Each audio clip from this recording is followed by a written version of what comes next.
on the survey and look at the actual numbers yourself in some of these results and longer reports, it is a beneficial thing to do. Let's see. Always check the numbers. Always.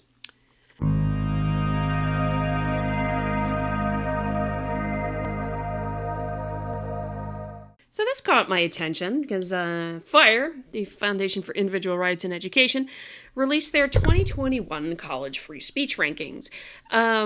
And as I've said many times on this channel, one of the reasons I focus so much on what's going on in higher ed and things going on there and crazy things and good things at the same time, because I make a point of highlighting academics who are doing good things here whenever I can find them. The thing here is that universities are the training ground for the next generation of scientists. And so what's going on at the universities and what things are being inculcated there in the students is really important, whether or not you're teaching them the things that we need for good scientific research or not, and for the future of those disciplines, which do so much for society, from great new technologies in medical research to climate and weather and biology and medicine and goodness knows, the list is very long. So it's important what's going on in those locations. So this comes out every year. FIRE's been doing it for quite a while alongside College Pulse and Real Clear Education. And I got my hands on the 2021 report, and I haven't read through it all the way. I've seen some of the highlights, so this is going to be quasi-fresh. But I think some interesting things in here from what I've seen and some concerning things. So, let's get into it. Go down here. 2020, the Foundation for Individual Rights in Education, College Pulse, Real Clear Education published the first ever comprehensive student assessment on free speech in college campuses. They only started this last year? I thought they did that. I thought they've been doing this for longer. The College Free Speech Rankings. For the first time, prospective college students and their parents could systematically compare students' understanding of the level of tolerance of free speech on campus. We now present the 2021 Free Speech Rankings. I thought they were doing it for longer than 2 years. Okay. Much has happened since the collection of last year's data in April and May 2020. The pandemic kept many students off campus. Professors, administrators, and students on many campuses moved their primary mode of communication and instruction online. Outside the classroom, campus life transformed. Very true, actually. Very true in a lot of ways. For some, the move online to move to online learning allowed them to be more comfortably and fully express themselves, since asynchronous online communication gave more time to consider their points before posting them. For others, speaking online in virtual forums is a far cry from expressing their ideas in real life, organizational meetings, and classrooms with peers, professors, and teaching assistants. Despite being physically apart for the majority of the 2020-2021 academic year, students and faculty members were sanctioned because of their expression even more frequently than before. This report shows that the overall score of 59.37 out of 100. So the way they do this, as I understand it, they actually do a scoring system from 0 to 100 in terms of how well, with the different metrics and things that they have, how well the college protects free speech and protects free expression on the campus of both students and faculty, if I recall correctly. So 59.37 is not a great score. If you're going on a 0 to 100 grading system kind of thing, that's not a great score. Was higher than the average overall of 52.72. Well, that's a good thing. In 2020, while this is somewhat encouraging, the average overall score still does not represent a passing grade in a college course. No, it does not. Passing grade is quite a bit higher than that. This report builds on the 2020 assessment by including more than 150 colleges, nearly tripling the previous sample. These rankings are available online, along with more information to compare colleges on an interactive dashboard. The dashboard helps prospective students and their parents understand the campus climate at colleges they are considering. Professors, administrators, staff, and current students can explore these rankings to better understand the student experience on their campuses by exploring which topics are most uncomfortable for students to discuss openly, campus by campus, and which groups feel most ready to do so. FIRE is a nonprofit organization committed to free and open inquiry at colleges and universities in the United States.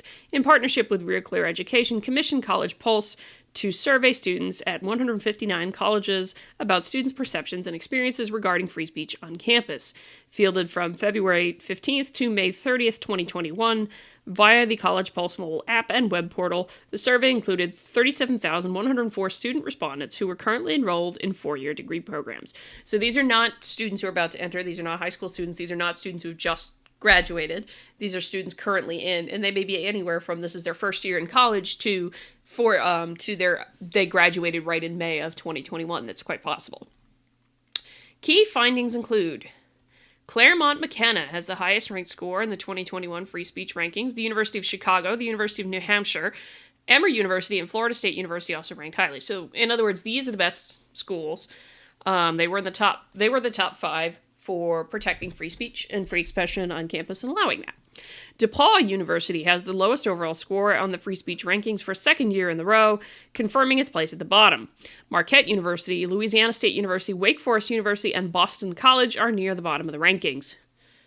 There's some interesting things here, because, well, not super interesting. I see Boston College on that list, and I think I'm thinking of the Center for Anti-Racism at Boston College, run by Ibram X. Kendi. So, I don't know. I don't know. I can't say anything because I can't say anything that because all I know is really speculative. So if there's folks from those universities who want to comment, go for it. More than 80%. It's just an observation that strikes me because most of the CRT related folks don't like debates. So in a sense, I wonder if that has anything to do with it. More than 80%. Oh God, that's terrifying. More than 80% of students report self-censoring their viewpoints at their colleges at least some of the time, with 21% saying they censor themselves often.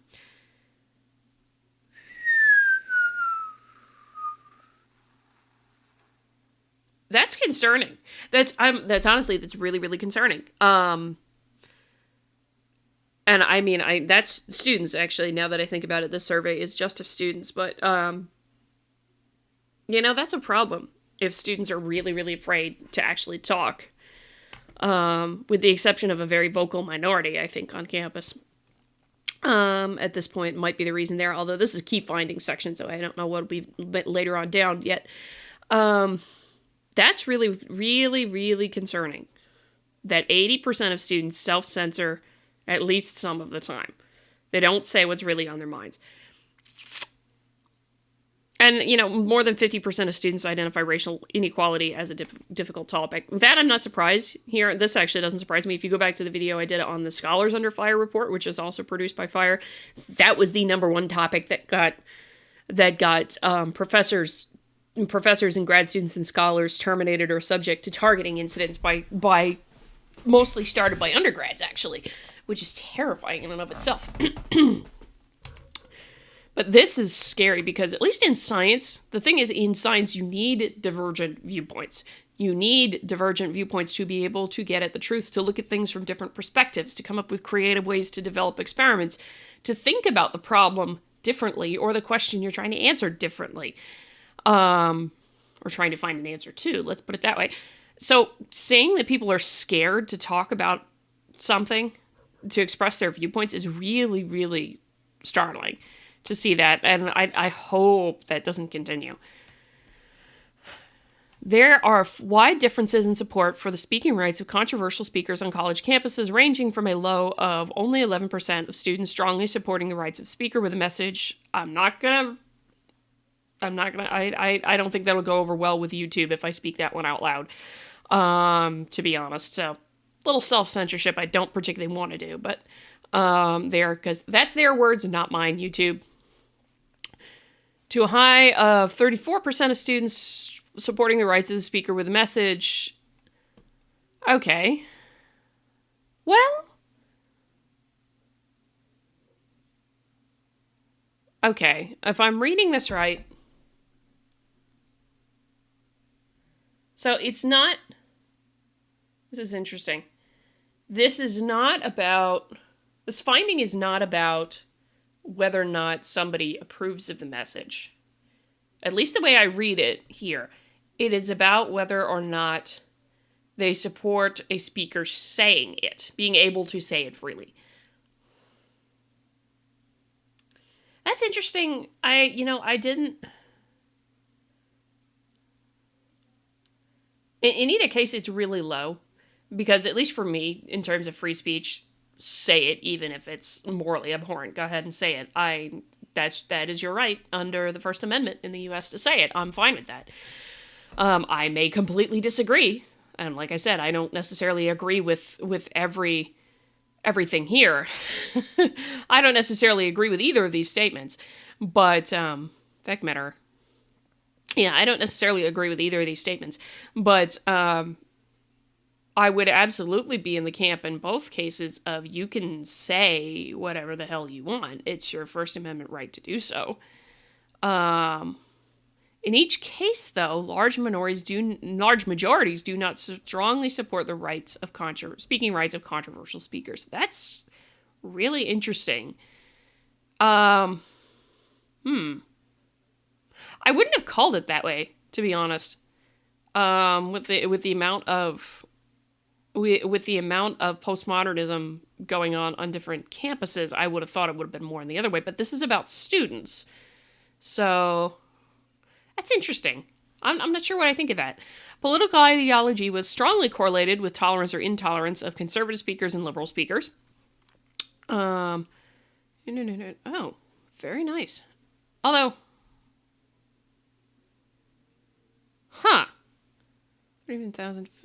correlation of 0.55. Well, that's strongly correlated for a social science kind of thing, I think.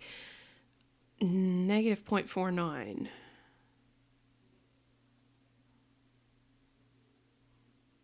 Without knowing how they structured the ideology part of this, I can't tell whether, it was conservatives are okay with conservative speaking or conservatives are okay with any, you know what I mean? I can't tell what that's about. That's interesting.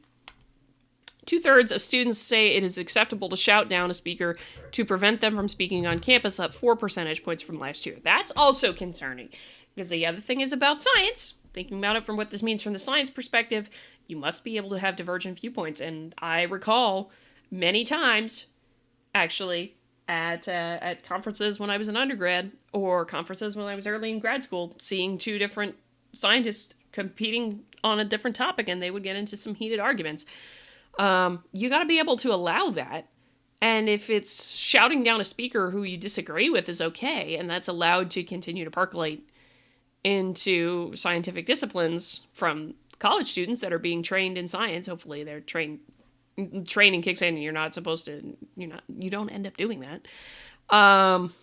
That's concerning, that is very concerning. One in 4 say it's acceptable to use violence to stop a campus speech, sharply up 5 percentage points from last year's 18%. That is also very concerning. So, it's still a minority, but that's 1 in 4, which is not good either. Ooh. Only about 1/3 of students agree that their college administration makes policies about free speech either very or extremely clear to, I would agree on that. To be honest, I would agree with that statement, that it's very, I don't think a lot of things about free speech and policies are very clear on either of the campuses that I've worked on. So that I might actually agree with that 1/3 of students myself, actually, and it would be helpful. If we just, abide by First Amendment, that might be better. Let's see, College Pulse about fire acknowledgements, method. So there's a lot in here with the method. Let's see, college developed by the Foundation for Individual Rights, and the survey was fielded, so it ended up in that. Margin of error in the undergraduate population is plus or minus 1 percentage point. The margin of error for the college student subdemographics range from 2 to 5 percentage points. The initial samples drawn from College Pulse's American College Student Panel, which includes more than 500,000 verified undergraduate students and more than 1,500 different 2 and 4 year colleges and universities in all 50 states. Panel members are recruited by a number of methods to help ensure student diversity in the panel population, including web advertising, permission-based email campaigns, and partnerships with university-affiliated organizations. To ensure the panel reflects diverse backgrounds and experiences in the American college population, College Pulse recruits panelists from a wide variety of institutions. This panel includes students attending large public universities, small private colleges, online universities, historically black colleges such as Howard University, religiously affiliated colleges such as Brigham Young. College Pulse uses a two-stage validation process to ensure all its surveys include only students enrolled in 2 or 4-year colleges or universities. Students are required to provide a .edu email address to join the panel, and for this survey had to acknowledge they were currently enrolled full-time in a 4-year degree program.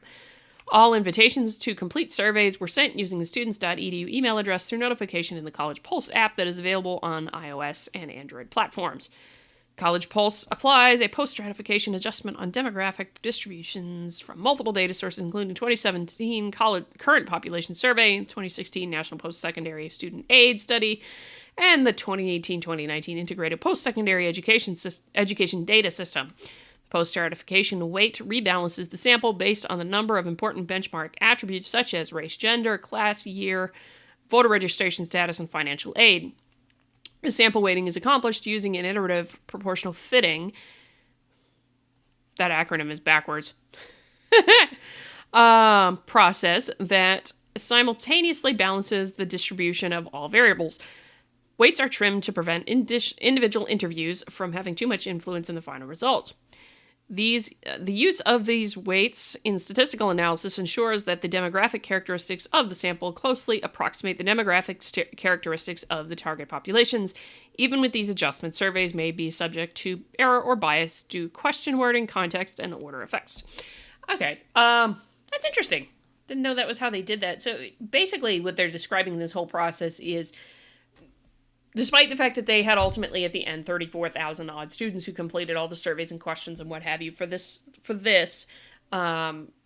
analysis and what have you, they did a lot of work to make sure that demographic characteristics were represented of the student population, which is to say, representing fairly the number of different minorities that are represented in the student body. Things like that, I think. That's my interpretation. They might correct me if I'm wrong. College free speech rankings are based on a composite score of 7 subcomponents described in detail below: openness, tolerance for conservative speakers, tolerance for liberal speakers, administrative support for free speech, comfort expressing ideas, disruptive conduct, and fire speech code ranking. To create an overall score for each college, the 7 subcomponents are added for a maximum possible score of 100 points. Each college's overall score is the average score of the students surveyed at that college. Higher scores indicate stronger environments on campus for free speech and expression. For openness, students were asked, and I know this is long and what have you, but I think it's kind of cool to see exactly how they were doing this, and I can read it for you. Students were asked which topics. I know you all can go in and read it, and I encourage you to. I'm just saying, I know for some folks, they enjoy hearing somebody else read through it and give some commentary, so I'm happy to do that.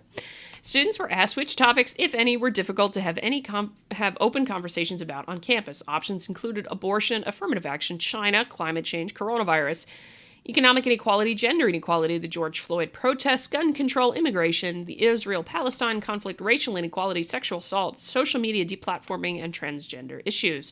Students also could select an option stating that none of these issues were difficult to discuss. These options were reverse coded such that when students selected fewer issues as difficult to discuss, schools received a higher score. The highest possible openness score is 15, which indicates a student response that no issues are challenging to discuss on campus. Okay, I see. So basically, I mean, it's like every one of these is the total for this section is 15, and basically if a student marks one, it goes down to 14, and so on.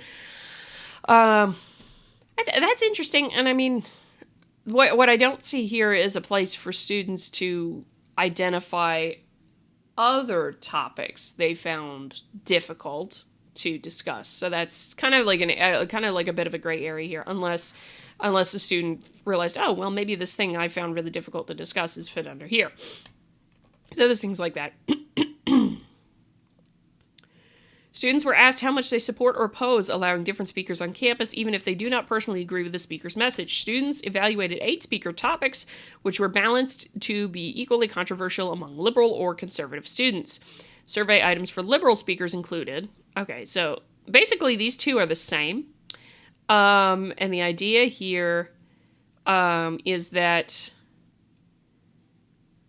if a student supports these kind of things, then it adds up to a positive. Supports a speaker saying this, not that they agree with it, but supports a speaker being able to speak about that. That is thing here, and these are identified as considered here as liberal speakers, which some of these might be actually. I might disagree with how they've classified this because I don't know that these are necessarily liberal as much as these are, particularly, I think this one,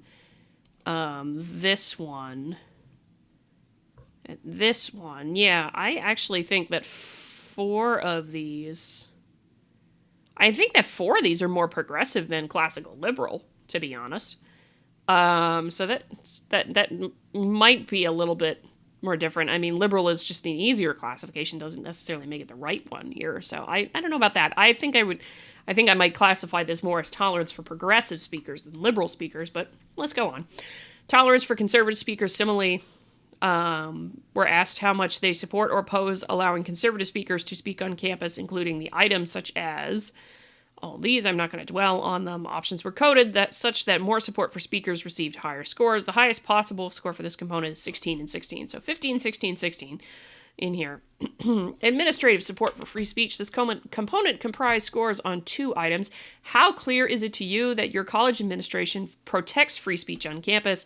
And if a controversy over offensive speech were to occur on your campus, how likely is it that the administration would defend the speaker's right to express their views?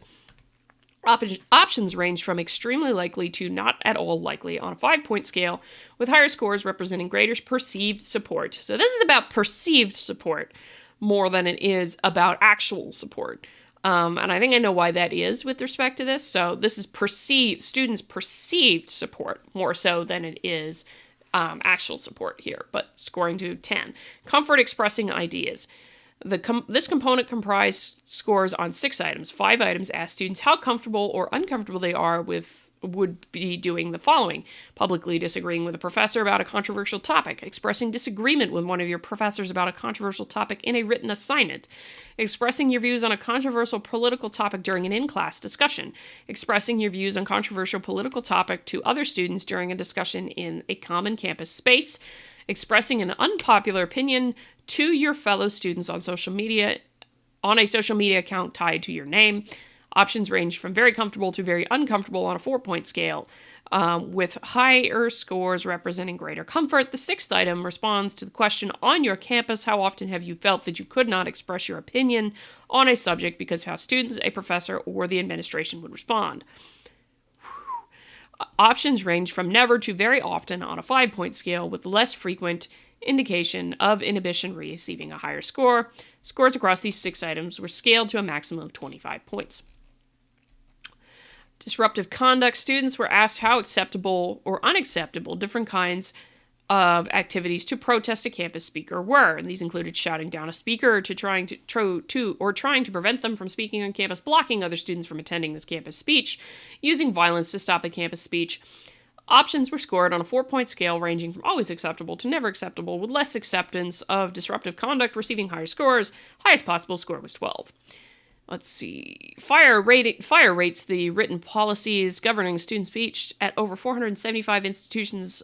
This is Fire's speech code.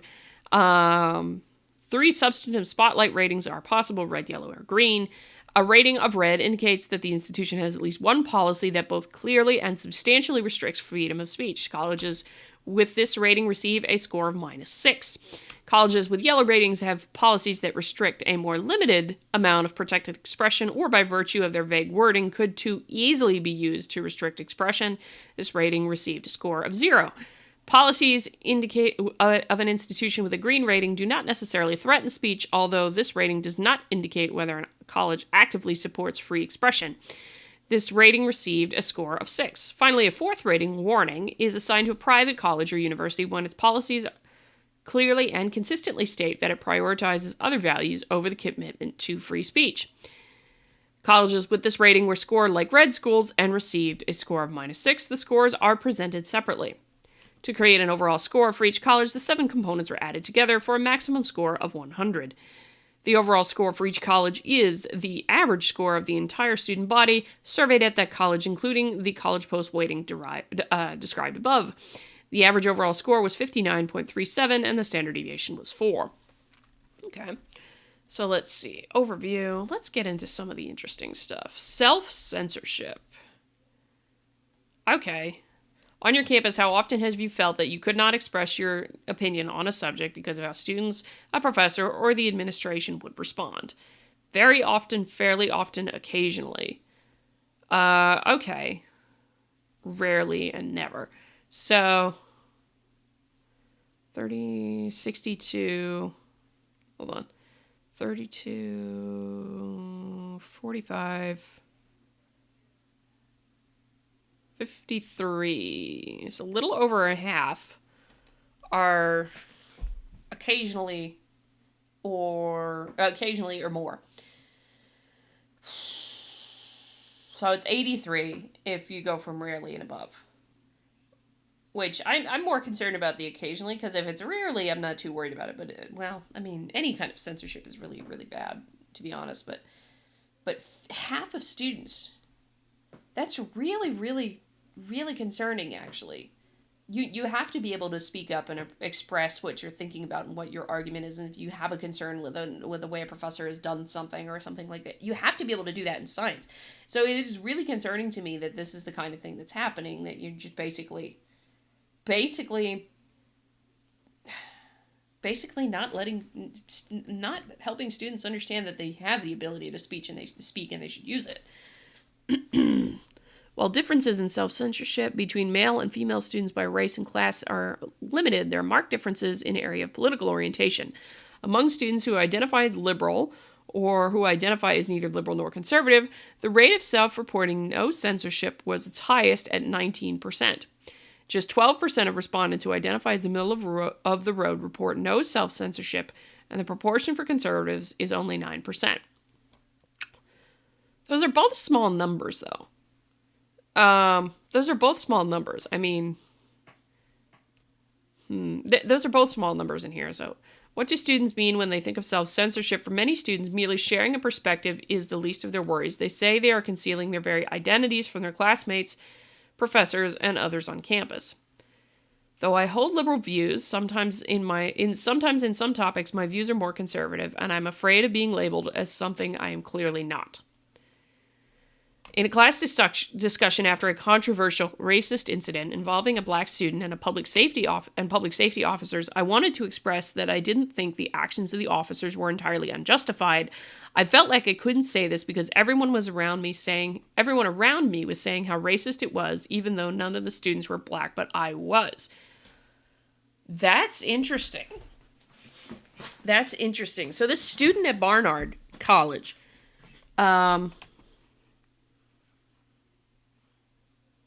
This student at Barnard College, in their statement, whoever the student is, they identified themselves in this statement as black. And they're talking, this is interesting because this is a student that wants to come to the defense of the officers in this incident they describe, but doesn't feel like they can because all of the other students around them who happen to be white are screaming about how racist the incident is. That's really interesting. This student doesn't feel like they can disagree with that kind of pressure around them to say that, yeah, that was a racist incident. That's really, really concerning. Because the thing about the consensus is sometimes the consensus isn't right. And sometimes that's what happens with science in particular. So, like I've had the book here a few times, but Spencer Weir has a book, The Discovery of Global Warming, where he's talked about this, all these different little things that pushed back on what was the consensus at the time and led us to where we are now. Those things happen. Sometimes the consensus isn't perfect and the consensus isn't right. You hope as you're going along with more and more knowledge and more insight and analysis and what have you, that you come closer and closer and closer to the truth on different things. But you can't do that if you're afraid to talk, if you are afraid to challenge the consensus. And that is sort of microcosm right here. I'm scared to be openly transgender or anti-police progressive in general due to how violent some people can be, and the fact that ASU tends to protect harassment and conservatism. Openly trans. Okay. Man, I'm sorry to hear that.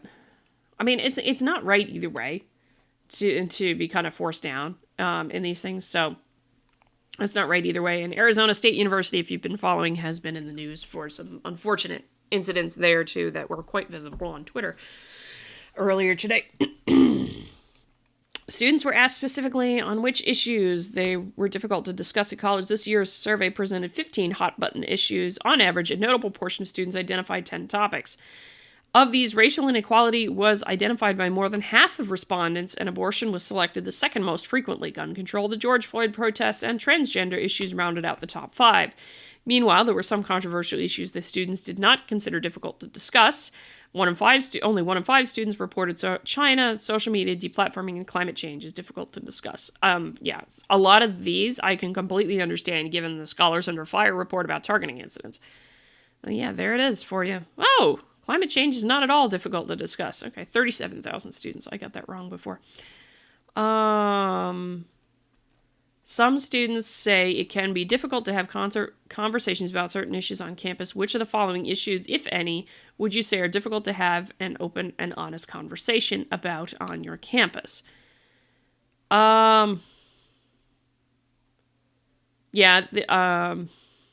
are all... I can see this. I can understand conservative students having a hard time with that. Given that it often feels like conservatives are getting demonized for their views on these things. And that's not a good thing. I mean, it's not a good thing to teach somebody to demonize someone else because of their views on anything. It is a really bad thing to do, I think, with respect to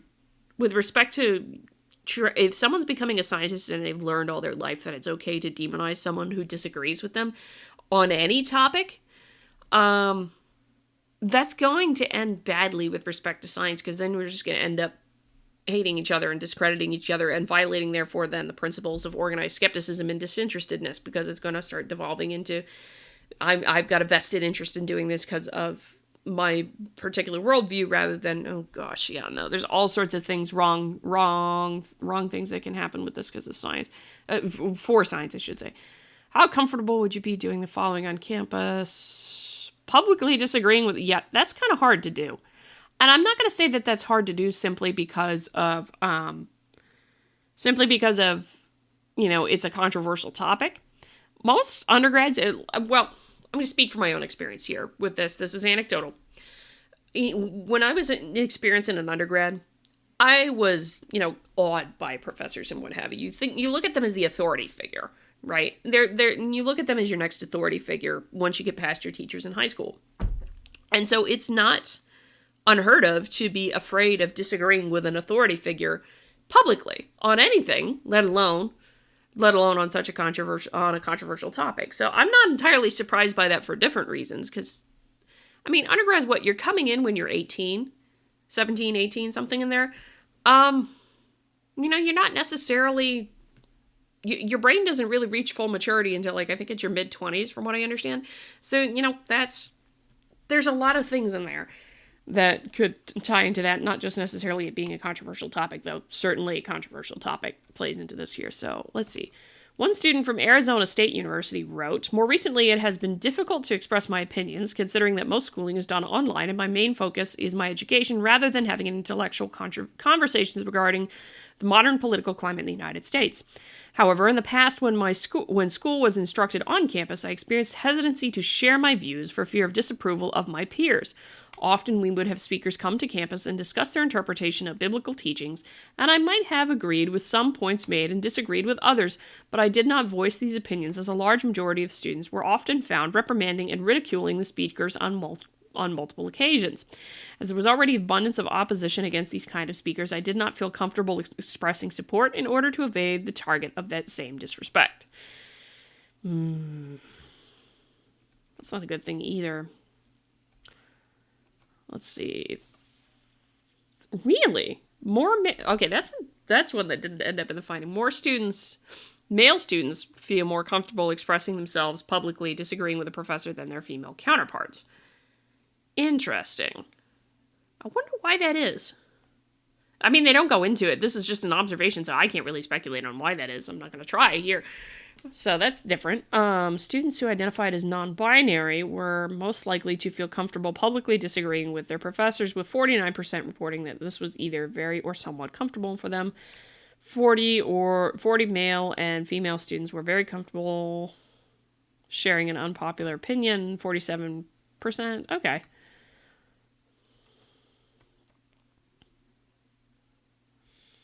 Well, this is good. I mean, I'll leave this up here for a second or two, but this is good. These are folks who feel very comfortable expressing their opinions, and I'm glad for that. That's totally okay. Okay, so who are the most controversial speakers? Looking for a graphic. Okay. Would you support or oppose your school allowing a speaker on campus who promotes the following ideas? So this, I was right. I was right in what I thought before. This is not a question about if you agree with what is said. This is a question about whether or not you just would allow them to talk.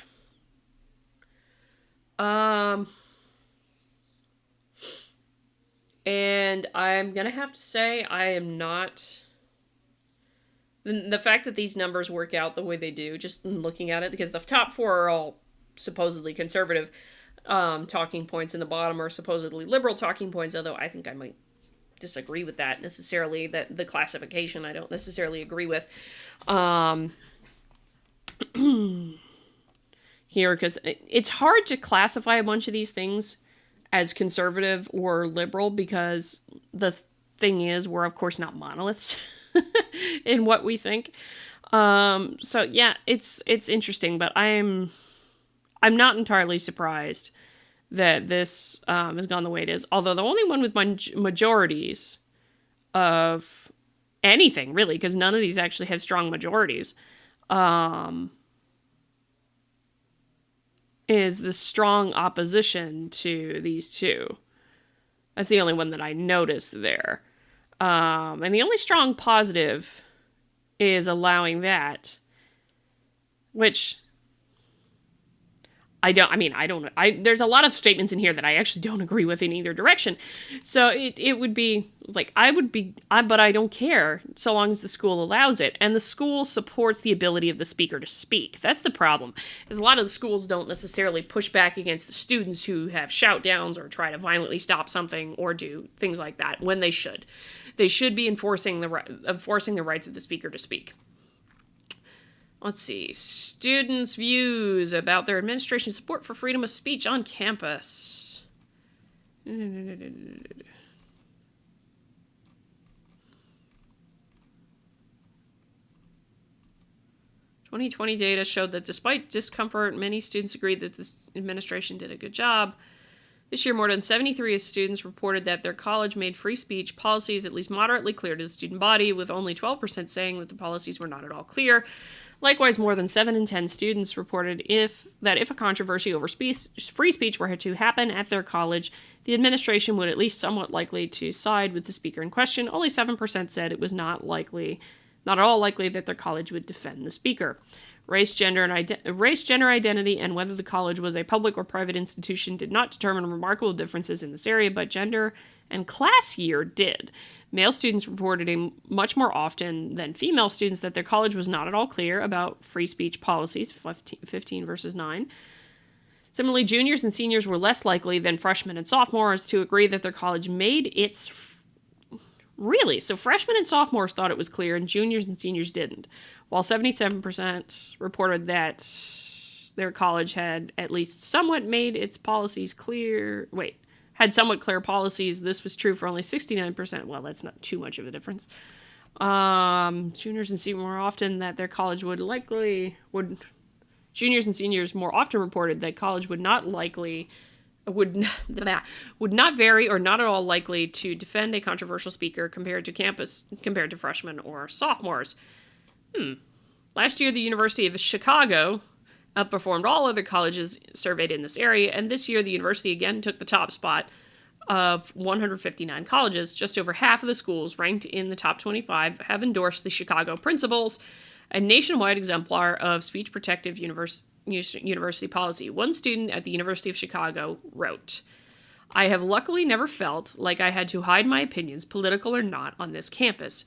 I understand that we are all different people from different backgrounds, and inherently we might disagree with each other on some topics. And I think that most of the people here also understand that fact." That's actually good. If that's the common attitude of a lot of students there, or the majority of students there, then the University of Chicago is doing something right. And they're defending things. But at the bottom, Rensselaer Polytechnic Institute received the lowest score for administrative support of free speech. Students wrote, "We can voice opinions about the administration, but the administration ignores most of the outrage against their policies. The recent deaths of international students during the pandemic have surfaced on our college campus in light of the anti-Asian AAPI hate and violence that has pervaded society and have consistently been dissuaded by members of the administration and student government to voice support for this demographic within the student population.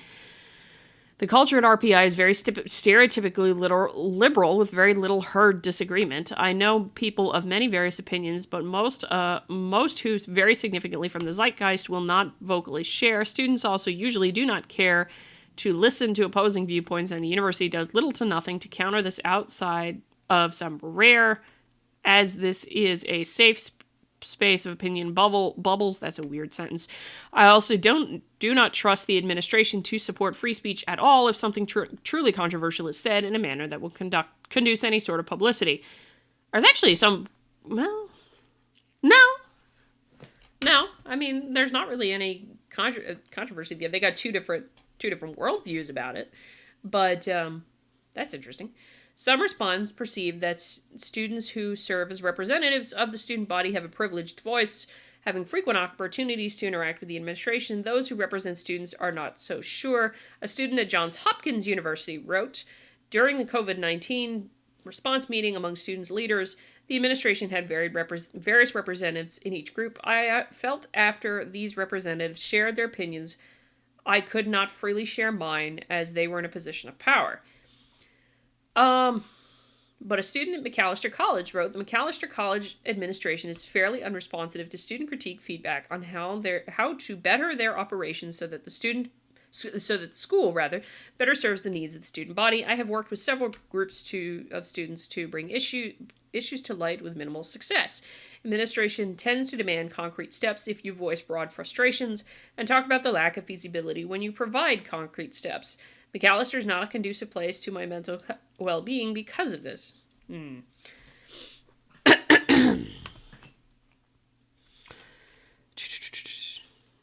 Okay. So, I mean, there's a fair number. I tend to agree more with the not so clear group down here myself. And it's interesting how split it is, actually. There to say that you know, there's how likely do you think the university would be to defend a controversial speaker's views and their right to express their views, that it's kind of 50-50, really. Yeah, I mean, on either side of this, it's almost even, so this is quite interesting that it's like, yeah, they could, they might, they might defend, is pretty much what it amounts to there, the way I interpret that. That's interesting. Oh, goodness. How acceptable would you say it is for students to engage in the following actions to protest a campus speaker? Shouting down a speaker and trying to prevent them from speaking on campus. Always acceptable, 6%. Sometimes acceptable, rarely acceptable. Okay. Okay. They did something sneaky with the findings. Because 66%, they did something sneaky with the findings. Hold on, what page number? 21. Okay.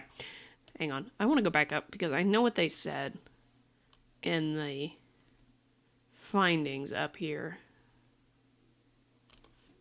2/3 of students say it's 66%.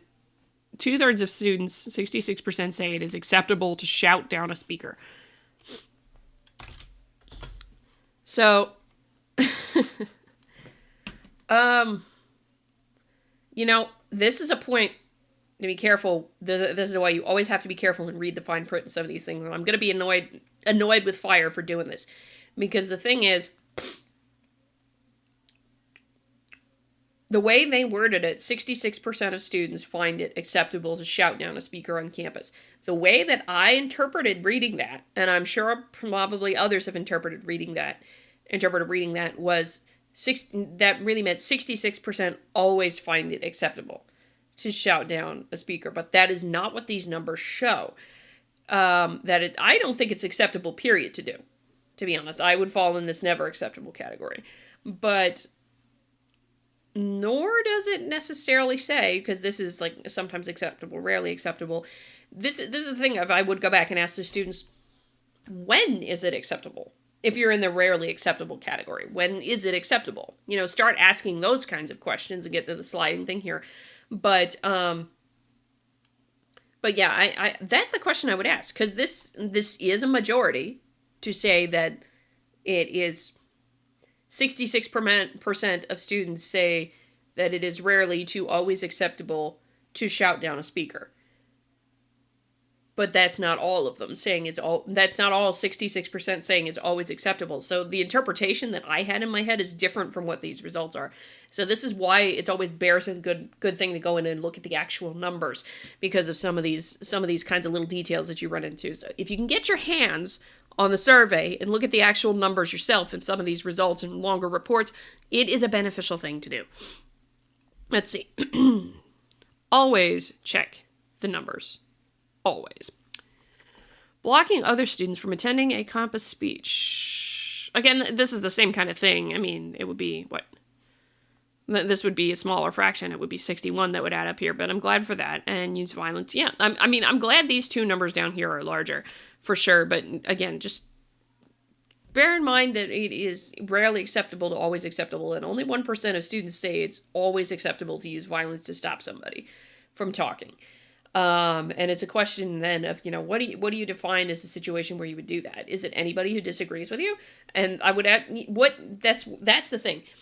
Where is the threshold of what somebody is saying for these students that it goes from it's always acceptable to it's rarely acceptable?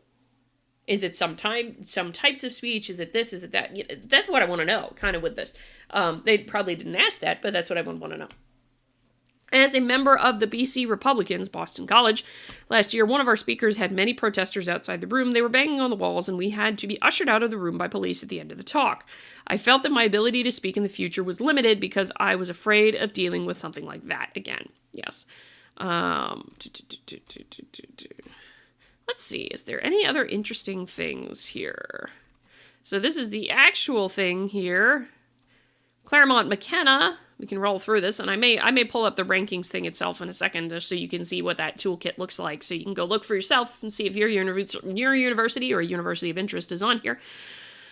Claremont McKenna, University of Chicago, University of New Hampshire, Emory, Florida State, Purdue, University of Maryland.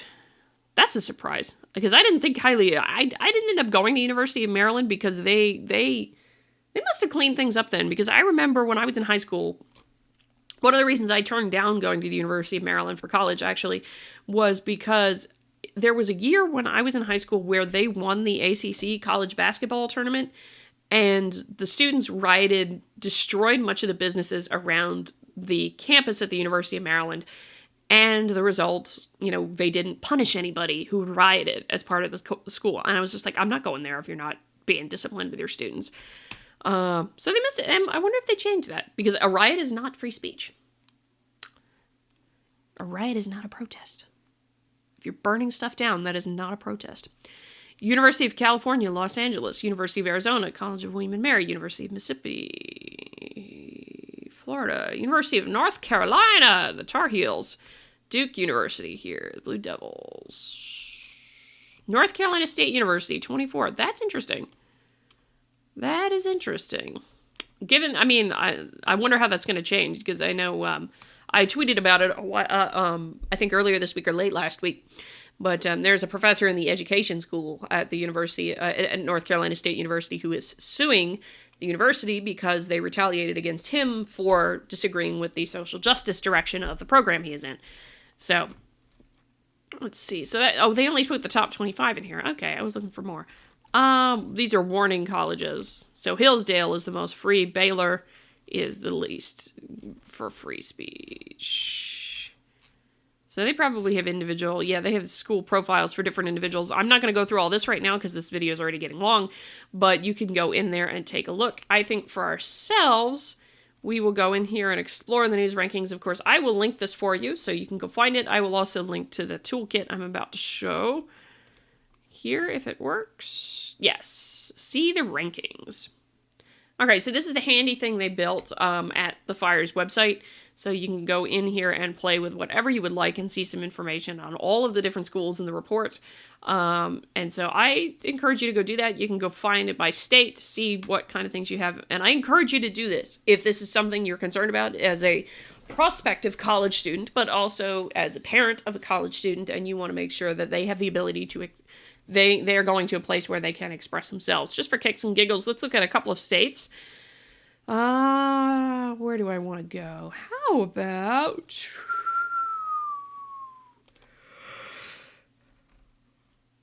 Maryland. This is the University of Maryland, College Park. Interesting. And I mean, you can click on this and get a few more details in here. I'm not on campus, first-time students, but in online class, it can be hard to voice my political standing because you feel that you walk on eggshells to avoid alienating your classmates. As one of the things they include with this is you can get a sense of what the students were saying and thinking when they did this. And one professor who was very vocal about his political and religious views, and the rest of the class seemed to agree with him about everything. He made a lot of spiteful, hateful comments toward the opposition. I mean, that's not right for the professor to be doing in class. Iowa,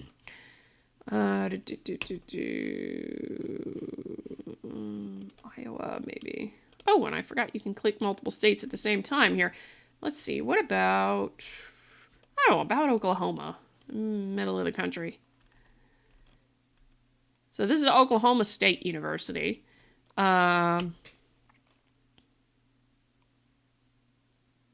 So 84 out of 150, so like distinctly in half the pack.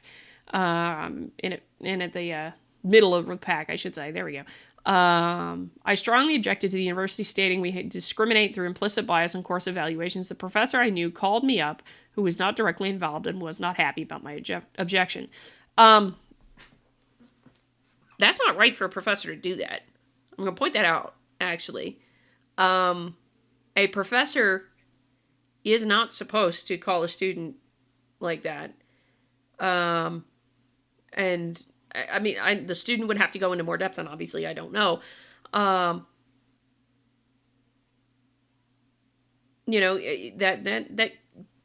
That's borderline behavior for a professor, and that's all I can really say about that, because obviously I don't know more there in that situation.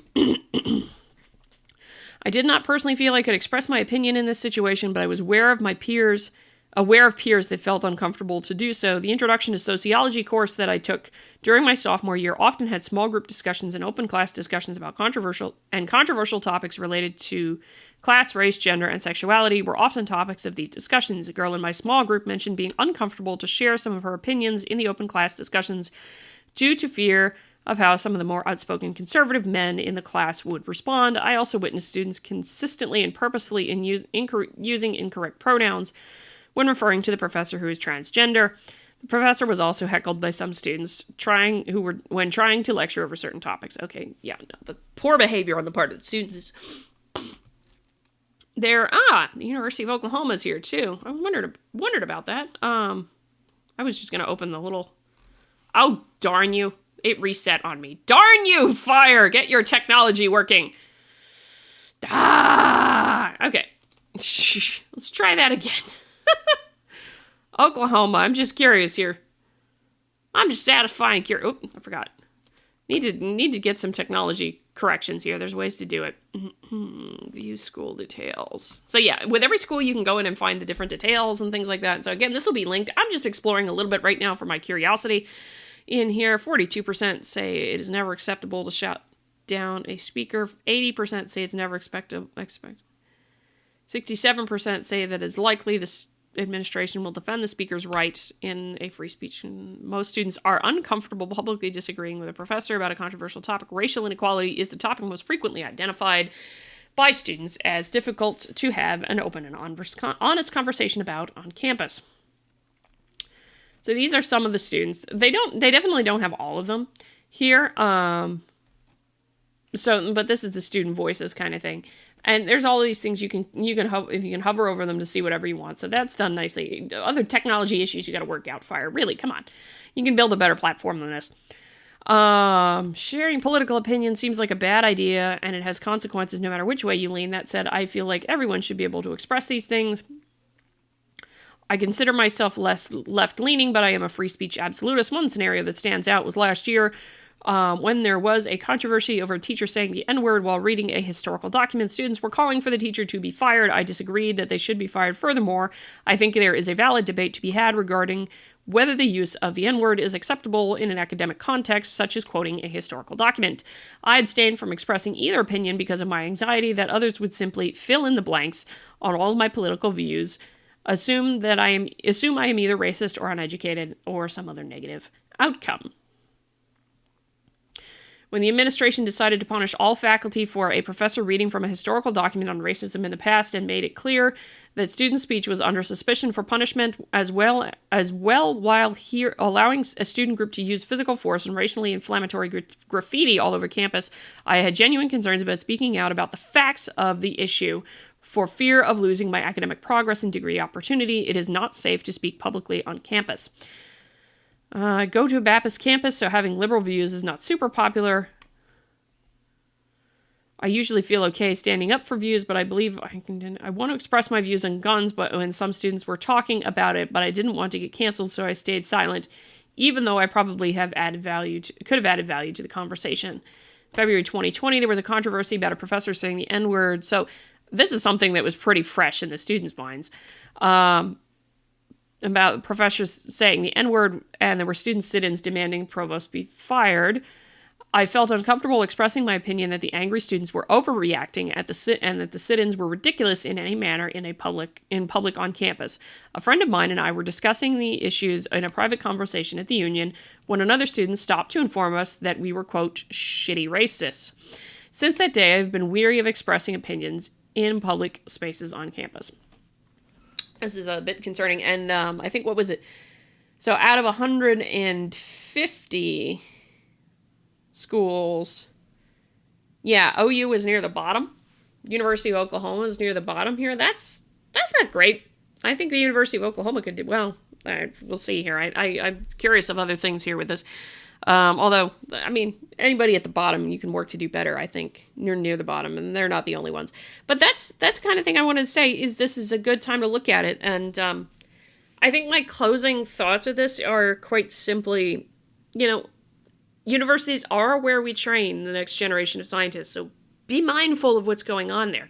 Scientists need to be able to disagree with each other and still be able to work together.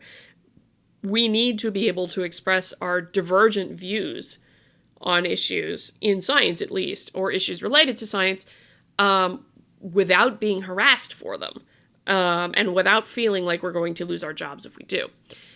Because disagreement and viewpoint diversity are key components to finding the truth with respect to science. So it is really concerning to see some of these things where there's an increase in the people, or I should say a decrease in the number of people who say it's never acceptable to stop somebody from speaking by any particular means. And so that's concerning. So I encourage you to check this out. I mean, I want to leave in a word of hope, because I do know there are some professors and people with different universities and schools that are pushing for free speech and for more free speech. And I appreciate that. I applaud that. I am all for that myself. Viewpoint diversity is one of the most important things that matter. If we don't have it, you can't do a good pursuit of the truth as a scientist. And as I've said many times, the purpose of science is the pursuit of the truth. That's it for me. If you like this video, hit the like button on the way out the door, comment, share the video, subscribe, all that good jazz. Of course, you can also catch up with me on Cyworthy on Locals, cyworthy.locals.com. You become a supporter there. You connect with me. You connect with other scientists. You connect with others. I don't get any money from it, but I think Cyworthy's awesome. So with that in mind, I think that's it for now. Until next time, I hope you Stay curious, my friends.